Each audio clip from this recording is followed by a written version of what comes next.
मित्रों, आप सभी को जीवित पुत्रिका व्रत का हार्दिक शुभकामनाएं। मित्रों, आज हम जीवित पुत्रिका का अत्यंत महत्वपूर्ण कथा सुनाने वाले हैं। जो भी माता और बहनें जीवित पुत्रिका का व्रत रखते हैं और उन्हें इस मार्मिक कथा को अवश्य सुनना चाहिए। इससे आपकी पुत्रों का आयु लंबी होती है। व्रत करने मात्र से आपके पुत्र के ऊपर आने वाले संकट मिट जाते हैं और सुंदर पुत्र रत्न की प्राप्ति होती है। और भगवान और जुतिया माता आपकी हर मनोकामना पूरी करते हैं। आज हम जुतिया और जीवित पुत्रिका व्रत पर सुनी जाने वाली कथा कहानी सुनेंगे, जिसे सुनना अनिवार्य माना गया है। जीवित पुत्रिका का व्रत आश्विन मास में कृष्ण पक्ष को रखा जाता है। सप्तमी के दिन नहाए खाए और व्रत शुरू होता है और नवमी को जितिया का पारण किया जाता है। जीवित पुत्रिका का यह व्रत पुत्रों की आयु की वृद्धि और उन पर आने वाले संकटों को मिटाने के लिए पूरे साल में रखे जाने वाले व्रत में सबसे महत्वपूर्ण माना जाता है। इस व्रत की ऐसी मान्यताएं हैं कि इसको सच्चे मन से और पवित्र से पालन करना चाहिए। उनके बच्चे और उनके परिवार पर आने वाले सभी संकट मिट जाते हैं। मित्रों, इस पवित्र कथा का अवलोकन करने से पहले मैं माता जितिया और जीवित वाहन भगवान से प्रार्थना करता हूँ। हे प्रभु, जो भी इस कथा को अंत तक सुने उसके पुत्र और परिवार की रक्षा करना। और जो हे प्रभु इस वीडियो में जय जय जीवित माँ कमेंट करे और उसकी मदद करना और सब्सक्राइब करे, जो उसके घर में गरीबी मिटा देना। मित्रों, चलो अब कथा सुनना है। नर्मदा नदी के किनारे एक बहुत बड़ा पुराना पाकड़ का पेड़ था। पाकड़ के ऊपर घोंसले में एक चिल्लर चिड़िया रहती थी और उसी पाकड़ के पेड़ के नीचे होरी में सियारिन रहती थी। दोनों में घनी मित्रता थी। नीचे सियारिन, ऊपर से चिल्लर, दोनों वो आपस में बात करते रहते थे। जैसा आप जानते हैं कि सतयुग के समय में पेड़ पौधे भी आपस में बात करते थे, सभी प्राणियों की भाषा समझते थे। चिल्लर, कौवा, गाय, कोई भी पशु पक्षी मनुष्य की तरह बात करते थे। एक दूसरे का भाषा सभी लोग समझते थे और उसी तरह चिल्लर और सियारिन जो भी थी एक दूसरे से उसी से तरह बात करते थे। और जो मित्रों की चिल्लर चिड़िया थी वह ऊपर डाल पर अपने घोंसले में बैठी थी और सुबह सुबह का समय सियारिन जो भी अपना खोरड़ में थी। तभी चिल्लर चिड़िया नदी की ओर देखा और सियारिन का आज का दिन कुछ अलग था। तब सियारिन बोली, क्या है बहन, आज का दिन अलग। चिल्लर चिड़िया बोली, बहन, नदी की ओर बहुत भीड़ लगा हुआ है। तो सियारिन बोली, किस चीज का भीड़ है? बोली, बहन चलो चिलो चिड़िया कहती है कि रे बहन, ये तो मुझे ही पता नहीं कि क्या चीज का भीड़ है। जाकर पूछे तो क्योंकि बहन तो तुम नीचे हो, तुम्हारे चार पैर है, तुम जाओगी तो इसीलिए तुम जाओ और जाकर पूछ कर आओ, मुझे इसके बारे में बताओ। सियारिन कहती है कि बहन, यदि हम मनुष्यों के झुंड में जाऊंगी तो वह लोग मुझे मार देंगे, कचूमर बना देंगे, मेरा टांगे तोड़ देंगे, मेरा हड्डियां पसलियां बराबर कर देंगे, मेरा प्राण ही निकल जाएगा और जाने से यह क्या फायदा। चिल्लर कहती है कि तो ठीक, मैं जाती हूँ तो देखती हूँ कि जाकर पूछ कर। अब चिल्लर घोंसले से निकलकर उड़ती उड़ती जाती है और नदी के तट पर चली जाती है जहाँ भीड़ था। वहाँ गई तो देखती है कि वहाँ की ढेर सारी औरतें थी। कुछ औरतें नदी में डुबकी मार मार के नहा रही थी, कुछ औरतें नहाने के बाद पूजा कर रही थी। वहीं पर एक बूढ़ी माँ आती तो बूढ़ी माँ से चिल कहती है कि बूढ़ी माँ, कौन ऐसा व्रत है जिसमें सारी महिलाएं का भीड़ है, इसमें एक ही पुरुष नहीं है? बूढ़ी माँ बोलती है कि चील रानी, तुम नहीं जानती हो, मनुष्य में महिलाएं अपने पुत्र के लंबे आयु के लिए करते हैं। आश्विन मास से कृष्ण पक्ष सप्तमी के दिन नहा खाकर अष्टमी के दिन पूरे दिन निराहार निर्जल उपवास रहती है और व्रत जितवाहन के नाम से व्रत की जाती है। पूर्वजों से लोग करते आ रहे हैं और हम लोग भी करते हैं। तब चिड़िया बोली, व्रत से करने से किस फल का प्राप्ति होती है, मुझे बताइए। बूढ़ी माँ बुढ़िया औरत बोली कि पुत्री चिल्लर, इस व्रत को करने से पुत्र की लंबी आयु होती है, बांझ को भी संतान की प्राप्ति होती है, मरे हुए बच्चा भी जीवित हो जाता है। चिल्लर चिड़िया यह बात सुनकर बोली कि तब तो यह व्रत जो भी अति उत्तम है, अति फलदायी है, इसीलिए इस व्रत को मैं अवश्य करूंगी। यह चिल्लर वहां से अपने पेड़ों की तरफ आई और इसलिए कहती है कि बहन, यह सभी लोग नहाने आए हैं क्योंकि वह सभी व्रत रखी है। यह सब व्रत जो जीवित पुत्र का व्रत है, जित वाहन भगवान की पूजा की जाती है। और बहन, यह भी व्रत जो है मैं अपने बच्चों की रक्षा के लिए इस व्रत को अवश्य करूँगी। तब सियारिन कहती है कि इस व्रत में करूँगी। और चील कहती, देखो बहन, करना तो अपनी मर्जी से, क्योंकि मेरा पेट छोटा है, हम दाने चुग कर लाते हैं कि इसी दिन भूखे रह जाते, लेकिन तुम्हारा मांस मदिरा खाने वाला पेट है, अगर जो भी मांस मदिरा का महक आ जाएगा तो तू व्रत खंडित कर देगी। इसीलिए बहन तुम व्रत मत करो, और यदि करना है तो अपने मर्जी से करो, इसका पाप मुझ पर नहीं लगेगा। सियारिन बोली कि बहन, इस व्रत को मैं अवश्य ही पूरा करूंगी। इस प्रकार दोनों ने गंगा में डुबकी लगा कर स्नान करके व्रत को रख ली। बेचारी चीलो रानी जो कि उसी दिन चुनकर दाना लाकर अपने घोंसले में रख दी और अपने बच्चे से बोली कि बेटा, घोंसले में बेटा, इस व्रत को चोट से भोजन करना होगा। मैं चोट से भोजन नहीं करा पाऊंगी, नहीं, क्योंकि मेरा व्रत खंडित हो जाएगा। जो सियारिन थी वह सियारिन भी जाकर इधर उधर से मांस मदिरा खाकर आ गई। रात्रि बीत गया। जब सवेरा हुआ तो दोनों पूरे दिन उपवास में रही। शाम का समय था हुआ और दोनों डुबकी मार मार के स्नान उनके मित्रों सबसे पहले उनको जितिया व्रत के दिन कुएं में स्नान नहीं करना चाहिए, संभव हो तो किसी नहर तालाब में जाकर स्नान करना चाहिए, नहीं तो मित्रों कहते हैं कि मन चंगा तो कठौती गंगा घर में कठौती रखकर उसमें गंगा जल डालकर फूल अक्षत डालकर उससे स्नान कर सकते हैं। मित्रों, इधर चील और सियारिन दोनों नदी में डुबकी मार के स्नान किया और शाम के समय में सभी औरतें पूजन कर रही थी।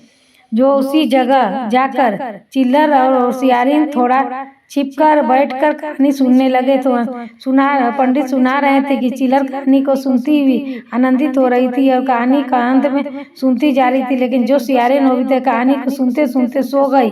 उसने कहानी को अंत तक नहीं सुन पाई। जब कथा पूरी हुई तब कथा सुनने के बाद चिल्लर अपने घोंसलों में चली गई और सियारिन ज्योति खोड़ड़ में चली गई। खोड़ड़ में जाने के बाद सियारिन मन ललच रहा था, क्योंकि उसी गांव में एक व्यापारी जी का नौजवान हट्टा बेटा मर गया था। जब मरा था तो बारिश के कारण के उसका शरीर पूरा जल नहीं सकता था, आधा जला गया था और आधा कच्चा था। दोनों पछुआ हवा चल रही थी तो हवा के सारे सियारिन को उसका महक लग गई। दर्शकों, जब सियारिन को महक लगा तो सियारिन का मुँह छटपटा गया। सियारिन सोचती है कि आज तो लगता है मृत घाट में कोई अच्छा व्यक्ति मरा है, मांस का महक आ रहा है, तो आज मैं जी भर के भोजन करूंगी। और दिन भर की भूखी थी और चली गई। सियारिन चिल्लर से पूछती है कि चिल्लर बहन क्या कर रही हो? चिल्लर रानी बोली, बहन क्या कर रही हो? चिल्लर रानी बोली, बहन कुछ नहीं, बस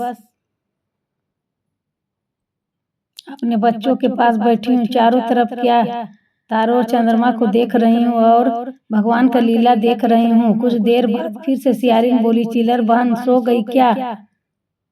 चिल्लर बोली और कहने लगी कि बहन अपने बच्चे के पास बैठी हूँ, भगवान का लीला देख रही हूँ, चारों कोना निहार रही हूँ, रातें काट रही हूँ, भगवान का ध्यान लगाई हूँ। चिल्लर सोचने लगे कि अरे यह तो तीसरी बार पूछ रही, लगता है उसके मन में कुछ तो चल रहा है। यह सब समझकर सोची कि इस बार सियारिन के बुलाने पर नहीं बोलेंगे। उसके बाद फिर से सियारिन बोली, बहन सो गई या जागी हुई हो? चिल्लर ने धीरे से अपने बच्चे को बोली, कुछ मत बोलना, तुम लोग चुप रहो। इस बार चिल्लर चुप रही। प्रिय दर्शकों, चिल्लर के ना बोलने पर सियारिन को खोखर से चुपचाप से निकल गई और निकल के मृत घाट पर चली गई। और चिल्लर सब कुछ अपने घोंसलों से देख रही थी। सियारिन मृत घाट पर पहुंचकर उस आधी जली लाश को अपने खूब लबालब खाया। पूरी मस्त होकर खोड़र में आकर बैठ गई और सब चिल्लर देखकर मन में भगवान से कहती है कि हे भगवान, यह व्रत को खंडित किया है, इसका भगवान आश्रय पूरा मत करना। हे भगवान, छी है ये भगवान, तुम्हें मुझे क्षमा करना, यह तो गलत की है। मन ही मन सोच रही थी, जिससे उसका हृदय कांप रहा था। सियारिन अपने खोड़ड़ में बैठकर के पटर पटर फगरा लगी और बात चिल्लो कहती है कि बहन क्या पटर कर रही है? अरे बहन क्या बताऊं, भूख से तो मेरा प्राण निकल जा रहा है, मेरा पूरा हड्डियां दर्द दे रहा है, पेट से तो उबाल मार रहा है, बस मेरा प्राण ही हड्डियां पटपटा रही, प्राण मेरा लगता है कि निकल रहा है। इसके बाद भगवान का स्मरण करके दिव्य चिलर कहती है कि वाह, मैंने तो खुद अपनी आंखों से देखा कि तुमने भोजन किया है। मृत घाट पर जाके कुछ देर के बाद फिर से सियारिन पटपट लगी और चिल्लर से पूछा कि सुबह होने में अभी देर है क्या? चिल्लर कहती है कि बहन, अभी सुबह होने में देर है, कुछ समय बाद सुबह हो जाएगी। फिर दर्शकों, सुबह होने के बाद सियारिन और चिल्लर दोनों समय बाद गंगा जी में स्नान करने गए। सियारिन ने स्नान करने के बाद मृत घाट पर गई और बची सूखी मांस खाकर भोजन कर लिया। और चिल्लर ने स्नान करके सुबह में जो गंगा के किनारे महिलाएं व्रत रखी थी, नहाने के बाद वह व्रत को कथा सुन रही थी। वह चिल्लर बैठकर कथा को सुनकर अपना व्रत को संपन्न करने के लिए पूर्ण नियम अनुसार एक ग्वाले के घर में गई और गौशाला में जाकर ग्वाला से दूध मांगी। ग्वाला एक प्याज के पत्ते में बनाकर दूध दे दिए और चिल्लर दूध से अपना व्रत खोली। और उसके बाद गंगा घाट में गई। उसी गंगा के तट पर लोग प्रसादी चढ़ाए थे, वह बचा खुचा जो वहाँ से गिरा ले लाई और प्रसाद को चिल्लर प्रसाद अपने चोच में लेकर घर आई। अब बच्चों को बोली, आओ बच्चों, तुम्हारे लिए अपने भोजन लाई, वो खा लो। उनको भोजन खिलाती है, आराम करती है।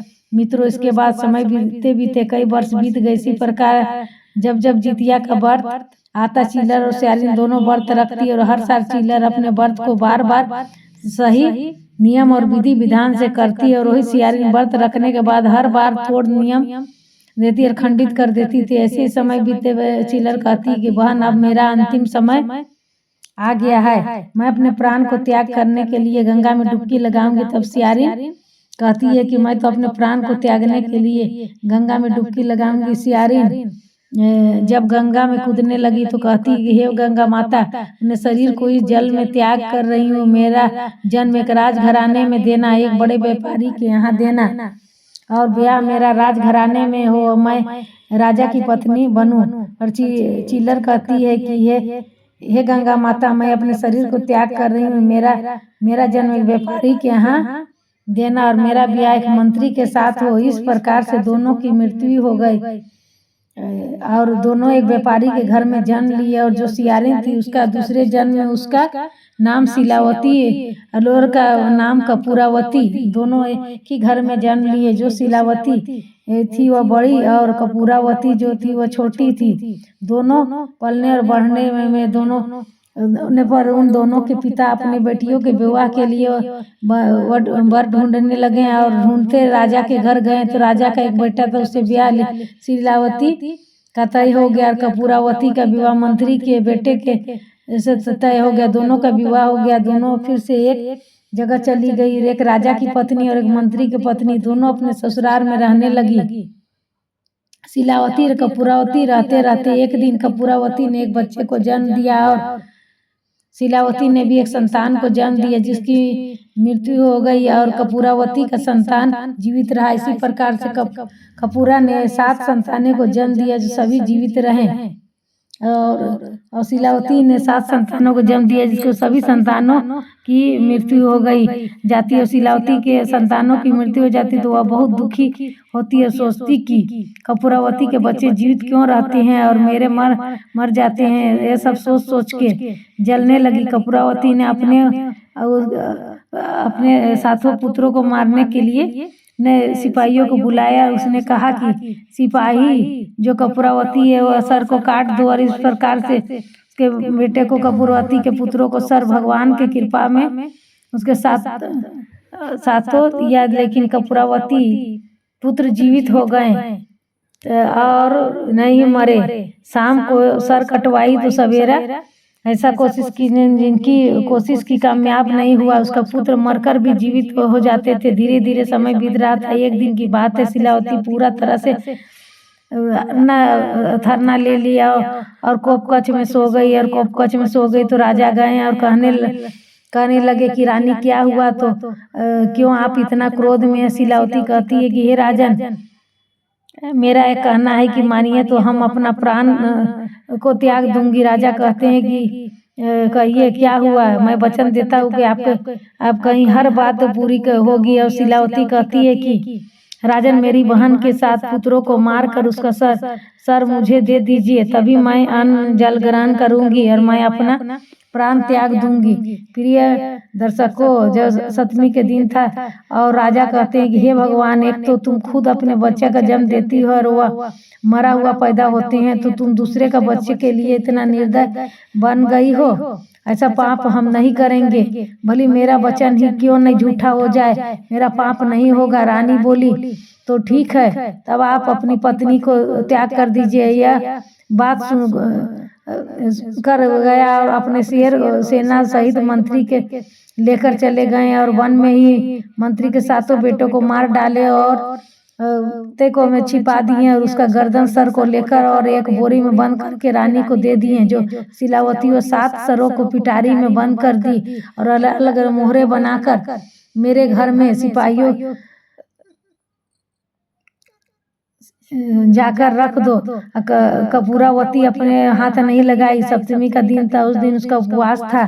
रात्रि हो चुका था, उसके बेटे घर लौट कर नहीं आए तो उसने बहुत इंतजार किया। 8वीं का दिन भी बीत गया। 8वीं के दिन बेचारी उपवास रह गई। उस दिन भी इंतजार की, लेकिन उसके बेटे भी नहीं आए। और कपूरावती बार बार सोच रही थी कि अपने बेटों के बारे में बहुत रोती चिल्ला करती, विलाप करती। इधर ब्रह्मा लोक में भगवान शंकर, भगवान ब्रह्मा और भगवान विष्णु सभी विचार करने लगे कि जितवाहन को क्या हो गया है, उसके भक्त पर कितना बड़ा संकट आ गया है और वो अपने भक्त के लिए कुछ भी नहीं कर पा रहे हैं। यदि यह संकट आज नहीं टला तो उसके लिए पुत्र जीवित नहीं हुए तो क्या कोई माँ अपने वक्त कोई व्रत रखेगी या अनर्थ हो जाएगा। तब तीनों ही भगवान जितवाहन के पास जाते हैं और ध्यान पड़ते तीनों परमेश्वर उनका ध्यान से जगाया और कहा, देखो पृथ्वी पर आपके भक्त के साथ क्या हो रहा है, तुम्हारे भक्त के साथ अन्याय हो रहा है। जितवाहन तुरंत चले गए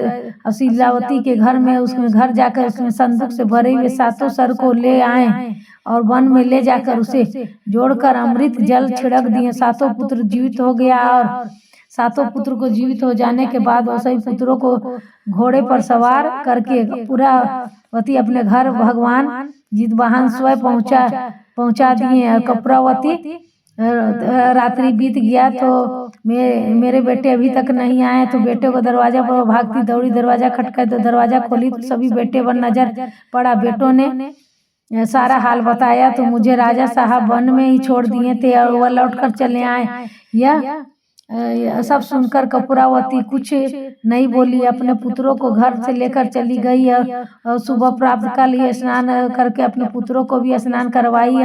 सुबह प्राप्त काल पूजन के बाद कपूरावती भगवान जितवाहन की पूजा की और पूजा करने से मन ही मन सोचती है कि मेरी बहन ने मेरे लिए क्या भेजी है, जरा देखते हैं। जब संदूक को खोलकर देखी तो उसमें सोने का गहने हीरे जवाहरात सब कुछ बदल गया। बेचारी अपना हीरा जवाहरात के गहना पहन करके पूरा तन से जड़ लिया और बार बार शिलावती को गहना पहना कर अपना पूरा अगर देखा तो मेरी बहन कपूरावती कब रोएगी। जब देखने गए तो सभी हाथों में प्रसाद लिया रहे तो सैनिकों ने आकर रानी से कहा कि रानी कोई नहीं रो रहा है, सभी बैठकर प्रसाद खा रहे हैं, हंसी खुशी से है। कपूरावती तरह तरह के सोने आभूषण पहने हुए है। रानियां सुनकर सोचने लगी कि क्यों रो नहीं रही है, उनके बेटों ने मैंने तो मरवा दिया, सब कुछ छीन लिया, नहीं रो रही है। ऐसा करने से हो सकता है क्यों ना खुद चलकर देखूं। और अपने घर चलकर देखने गई तो देखती है कपूरावती के 7 बेटे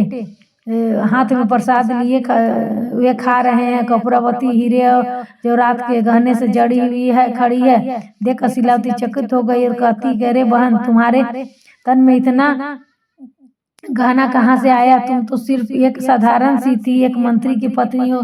तुम कपूरावती कहती है कि अरे बहन, तू ही ने तो भेजा था, तुम्हारे दिए हुए गहने मैंने तो पहने हैं। बड़े बड़े सोना चांदी व हीरे का हार था, उसके लिए बेटे ने सोने का कड़ा था। और यह सब जितवाहन भगवान की कृपा से। वहां से रानी चुपचाप चली गई और घर जाकर एक चिट्ठी लिखी कि एक चिट्ठी लिखकर अपने सिपाही को दे कहा, जाओ मंत्री जी को दे आओ। और सैनिक ने वह चिट्ठी मंत्री को दे दिया। मंत्री चिट्ठी पढ़कर बोले कि ठीक है। मंत्री जी के घर आए और अपने पत्नी से बोले कि रानी, आपको महारानी ने आपको बुलाने भेजा है, तो तुमको ले जाने के लिए रथ और घोड़े। मंत्री ने पत्नी बोली, मंत्री जी मैं रथ और घोड़े से नहीं जाऊंगी, हम ठहरे एक मंत्री की पत्नी, राजा की पत्नी दिया, मैं पैदल ही चली जाऊंगी। और जाकर उससे बोल दीजिए कि गांव में पश्चिमी नदी के तट पर एक पीपल का पेड़ है, उसी पीपल के पेड़ के पास आ जाए और मैं भी उसी पीपल के पेड़ के पास बैठकर उसका इंतजार करूंगी। मंत्री की पत्नी अपने घर से जाकर पीपल के वृक्ष के पास बैठ गई। रानी भी उसी जगह गई जहाँ रानी कपूरावती से क्षमा मांगते हुए कहती है कि बहन, कौन सा व्रत करती हो जो तुम्हारा पुत्र जीवित रह जाता है और मेरा पुत्र मर जाता है। मैं अपने ही हाथों से तुम्हारे संतान कई बार मारा, लेकिन तुम्हारे पुत्र मरकर भी जीवित हो जाते हैं। कौन सा व्रत करती हूँ, मुझे भी बताओ, कौन सा व्रत किया है? उस व्रत के कृपा से यह सब होता है। तब कपूरावती कहती है कि बहन, अपने पूर्व जन्मों को याद करो कि तुम एक सियारिन थी और मैं चिल्लर थी। बहन चलो मेरे साथ। तो उसे पकड़कर नर्मदा नदी के किनारे उसी पाक दिए या और आज से पेड़ था और उसी पास देखो, इस पर मेरा घोंसला था और